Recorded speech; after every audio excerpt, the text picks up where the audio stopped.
এইরকম একটা অরাজনৈতিক নির্বাচন আপনারা কি কখনো দেখেছেন? আজকে আমরা এটা নিয়ে আলোচনা করব যে এই নির্বাচনে পশ্চিমবঙ্গে এবারে বিধানসভা নির্বাচনে কি হতে পারত, কি থাকা উচিত ছিল, আর কি হচ্ছে। এবারে বাংলার ভোটে যা নেই কিন্তু থাকা উচিত ছিল।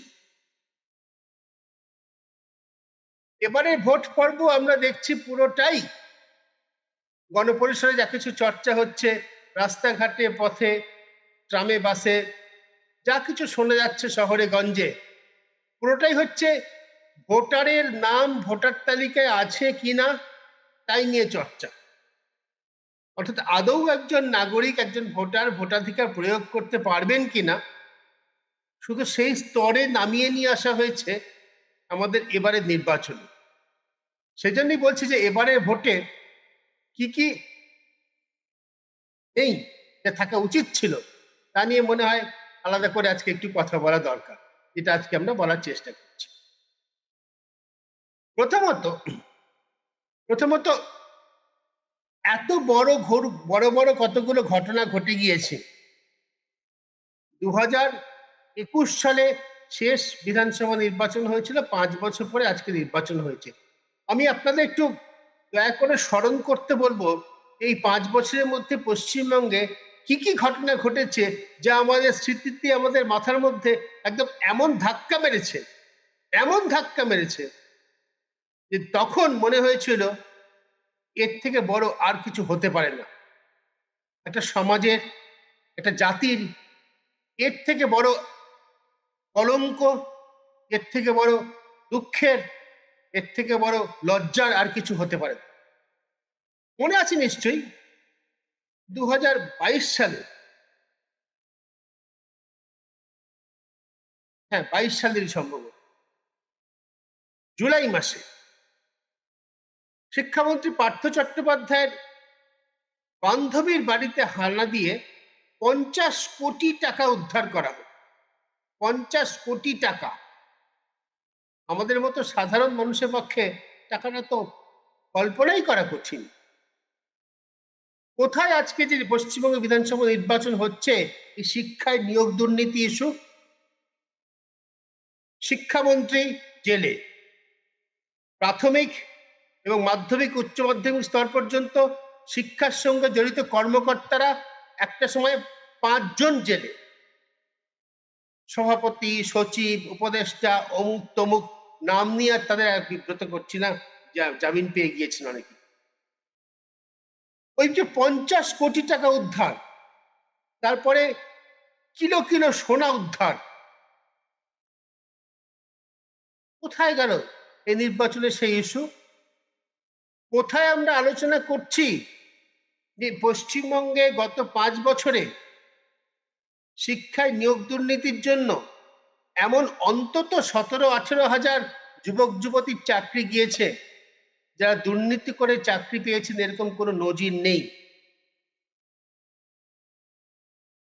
25,000-এর বেশি শিক্ষক এবং শিক্ষাকর্মী চাকরি গিয়েছে, কারণ তার মধ্যে 1/3 মতো নির্দিষ্ট করে দুর্নীতিগ্রস্ত জড়িত ছিলেন। এই দুর্নীতিগ্রস্তদের আড়াল করার জন্য পশ্চিমবঙ্গ সরকার, পশ্চিমবঙ্গ মধ্যশিক্ষা পর্ষদ, স্কুল শিক্ষা কমিশন তারা দিনের পর দিন, মাসের পর মাস কোটি কোটি টাকা দিয়ে আইনজীবী নিয়োগ করেছিল এই চুরি করে ঘুষ দিয়ে চাকরি পাওয়া লোকেদের আড়াল করার জন্য। তার জন্য বলি হতে হয়েছে তার থেকে দ্বিগুণ শিক্ষক শিক্ষাকর্মীকে, এ রাজ্যের শিক্ষাপ্রাপ্ত যুবক যুবতীদের, যাদের কোনো দোষ ছিল না। এটাই তো পশ্চিমবঙ্গে এবারে নির্বাচনের প্রধান ইস্যু হওয়া উচিত ছিল। একটা জাতি, একটা দেশ, একটা রাজ্য, একটা জনগোষ্ঠী যখন তার নিজের শিক্ষাকে ভাবে বিক্রি করে দেয়, শিক্ষামন্ত্রী বান্ধবীর বাড়িতে খাটের তলায় কোটি কোটি টাকা পাওয়া যায়, সেটা নিয়ে কোনো কথা হবে না? হচ্ছে না। কারণ কারণ ভোটার তালিকাটাকে কাটছাট করে ভোটে যেটার চেষ্টায় নেমেছে বিজেপি, এবং তার প্রতিবাদে সঠিকভাবেই বাঙালি গর্জে উঠেছে। এরপর আরেকটি ইস্যুতে আসা দরকার, যেটা আবার কেন্দ্রের বিরুদ্ধে যায়। আগে যেটা বললাম শিক্ষায় নিয়োগ দুর্নীতি, সেটা যেমন রাজ্যের বিরুদ্ধে যায়, এটা কেন্দ্রের বিরুদ্ধে যায়। কোথায়? রাজ্যের গরিব মানুষকে ভাতে মারার প্রতিবাদ। আমি 100 দিনের কর্মনিশ্চয়তা প্রকল্পের, 100 দিনের কাজে গ্যারান্টি প্রকল্পের কথা বলছি। এই প্রকল্পে গত 4 বছরের বেশি সময় ধরে পশ্চিমবঙ্গ সরকার একটা টাকাও পায় না কেন্দ্রের থেকে। কাগজে কলমে আইনের বিচারে টাকা বন্ধ করে দেওয়ার যথেষ্ট অজুহাত বা আইনি ক্ষমতা কেন্দ্রের হাতে আছে, কারণ এই টাকার অপব্যবহার করে পশ্চিমবঙ্গ সরকার ব্লক লেভেল স্তরে অফিসারদের মাধ্যমে এই টাকা সাইফন অফ করছিল। এই টাকা পশ্চিমবঙ্গ সরকার, তৃণমূল সরকার এটা অন্য কাজে ব্যবহার করছিল, সেটা ধরা পড়ে গিয়েছে। তদন্তে ধরা পড়ার পর, প্রশাসনিক তদন্তে ধরা পড়ার পর রাজ্য সরকারকে বলা হয়েছিল বিশেষ কয়েকজন অফিসার, কিছু অফিসারের বিরুদ্ধে ব্যবস্থা নিতে। রাজ্য সরকার সেটা নেয়নি, কারণ রাজ্য সরকারের প্রশাসন ছিল এই সমস্ত দুর্নীতিগ্রস্ত নিচু স্তরে আমলাদের উপর নির্ভরশীল। তারপরে কি হলো? বিষয়টা সুপ্রিম কোর্ট পর্যন্ত গড়ালো। গত বছর সুপ্রিম কোর্ট এপ্রিল মাসে বলেছিল যে 1 আগস্ট থেকে এই প্রকল্পের কাজ চালু করতে হবে, কারণ দুটো সরকারের মধ্যে দ্বন্দ্ব, পশ্চিমবঙ্গ সরকার এবং কেন্দ্রে বিজেপি সরকারের মধ্যে বিবাদ, তার জন্য সাধারণ মানুষ ক্ষতিগ্রস্ত হতে পারে না। সাধারণ মানুষ, গরিব মানুষ যারা এই প্রকল্প থেকে সরাসরি উপকৃত হন, এদের টাকা আদায়ের জন্য পশ্চিমবঙ্গে তৃণমূল কংগ্রেস নেতা অভিষেক বন্দ্যোপাধ্যায় বহু মানুষকে নিয়ে দিল্লিতে সমাবেশ করেছিলেন, অনেক অগ্নিবর্ষণ হয়েছিল, অনেক বিবৃতি দেওয়া হয়েছিল। এটা ইস্যু করা যাচ্ছে ভোটে, কোথায় করা হচ্ছে? কোথায়? এই যে পশ্চিমবঙ্গের মানুষকে এই প্রকল্প থেকে বঞ্চিত করে তাদের ভাতে মেরে, দেখো যদি বিজেপিকে ভোট দাও তাহলে আমরা এটা দেব, এই কৌশল বিজেপি নিয়েছে, সেটা নির্বাচনী ইস্যু হয়ে উঠছে কোথায়? উঠছে না। তার একটা কারণ হতে পারে, এই কথা তুললেই আবার চুরির টাকা কোথায় গেল সে প্রশ্ন উঠবে। সে প্রশ্নে কিন্তু প্রধান এই যে প্রতিপক্ষকে দেখা যাচ্ছে, আমি পরে তৃতীয় চতুর্থ পক্ষের কথায় আসবো, তারা কিন্তু নিশ্চুপ।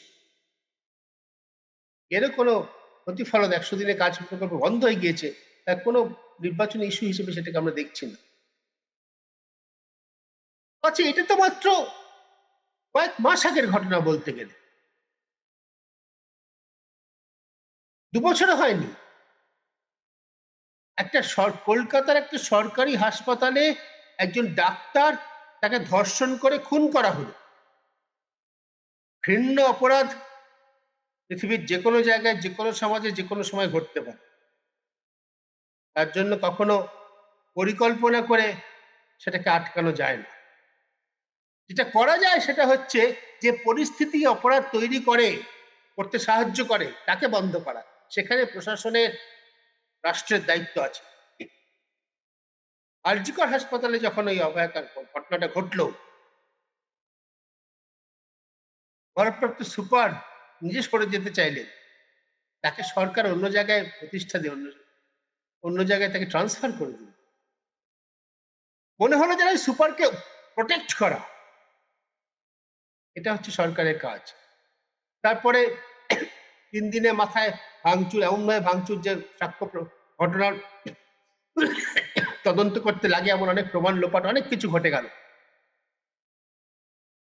সুপ্রিম কোর্ট নিজে মামলাটা টেনে নিল নিজের হাতে, কলকাতা থেকে দিল্লিতে নিজের হাতে সুপ্রিম কোর্টের প্রধান বিচারপতি টেনে নিয়েছিলেন। ভয়ঙ্কর নাকি সাংঘাতিক তথ্য পাওয়া গেছে। কিসের কি? হ্যাঁ, কাগজে কলমে একজনের শাস্তি হয়েছে, তিনি সেই একমাত্র দোষী সাব্যস্ত হয়েছে, সে এখন সাজা কাটছে। কিন্তু এই ব্যবস্থাটা, যে ব্যবস্থায় একজন সরকারি কর্মচারীও না, একজন ওই শাসক দলের ওই চিঠি লিখে দিয়ে থানায় পাঠালে চাকরি হয়, এই জাতীয় কাজ পাওয়া, সিভিক ভলেন্টিয়ার। তার এত ক্ষমতা হয়, সে হাসপাতালের সর্বোচ্চ অবাধে ঘুরে বেড়াতে পারে, সে হাসপাতালের সুপারের সঙ্গে একসঙ্গে কেক কাটতে পারে, খুন ধর্ষণ করতে পারে। এই ব্যবস্থাটাকে বন্ধ করার কি চেষ্টা হচ্ছে? রাত দখল করতে নেমেছিল কলকাতা, ওটা বাংলা প্রতিবাদে গর্জে উঠেছে। কিন্তু এই যে একটা স্বাস্থ্য ব্যবস্থা যা স্বজন পোষণের উপর চলে, যা শুধু দেখনদারির উপর চলে, বড় বড় হাসপাতাল বিল্ডিং তৈরি হয় কিন্তু সেখানে ডাক্তার থাকে না, কারণ ডাক্তার তৈরি হচ্ছে না। চিকিৎসা যন্ত্রপাতি থাকে না, কারণ সেগুলো কিনতে টাকা লাগে। চিকিৎসা যন্ত্রপাতি কেনার টাকায় কমিশন পাওয়া খুব কঠিন বড় বড় কোম্পানি থেকে। কনস্ট্রাকশন একটা পাড়াতে যে কোনো জায়গায় হলে দেখেন কমিশন খুব সহজে পাওয়া যায়। কনস্ট্রাকশন তৈরি হয়, কনস্ট্রাকশন হয়, হাসপাতাল আসলে তৈরি হয় না। এই ব্যবস্থা, এটা কোথায় ইস্যু হলো? এটা তো হলো না।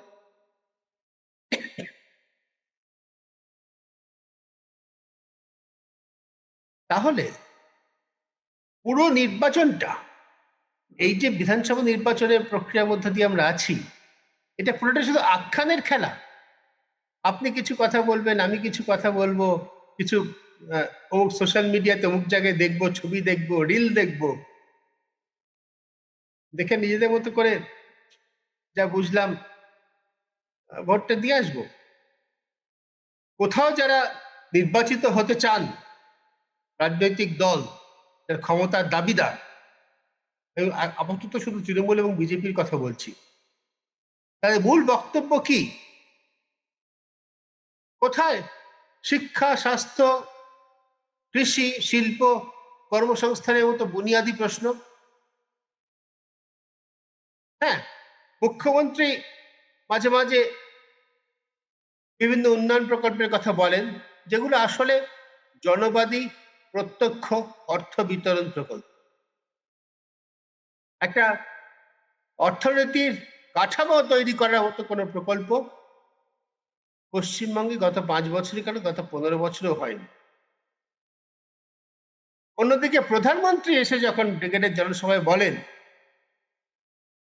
আয়ুষ্মান ভারত প্রকল্প, জল জীবন প্রকল্প, সড়ক, বিদ্যুৎ, স্বাস্থ্য, শিক্ষা, এই সমস্ত ফান্ডামেন্টাল ইস্যুতে কেন্দ্রীয় প্রকল্পের কথা বলেন, যেগুলো প্রত্যেকটা মধ্যে পিএম যুক্ত করা আছে, প্রধানমন্ত্রী।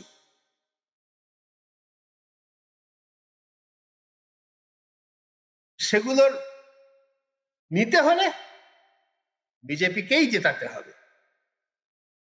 অর্থাৎ এই প্রকল্পগুলো ভারতের নাগরিকের জন্য, এই নাগরিক একই সঙ্গে পশ্চিমবঙ্গের বাসিন্দা, জাতিগতভাবে বাঙালি বলা যাবে, কিন্তু ভারতের নাগরিক আইনের দিক থেকে, ভারতীয় পাসপোর্ট বহন করেন, ভারতের ভোটার আইডি কার্ড বহন করেন, তার জন্য নয়, এগুলো বিজেপিকে জেতানোর জন্য। এই বুনিয়াদী ইস্যুগুলো কোথায়? কোথাও তো আমাদের চোখে পড়ছে না।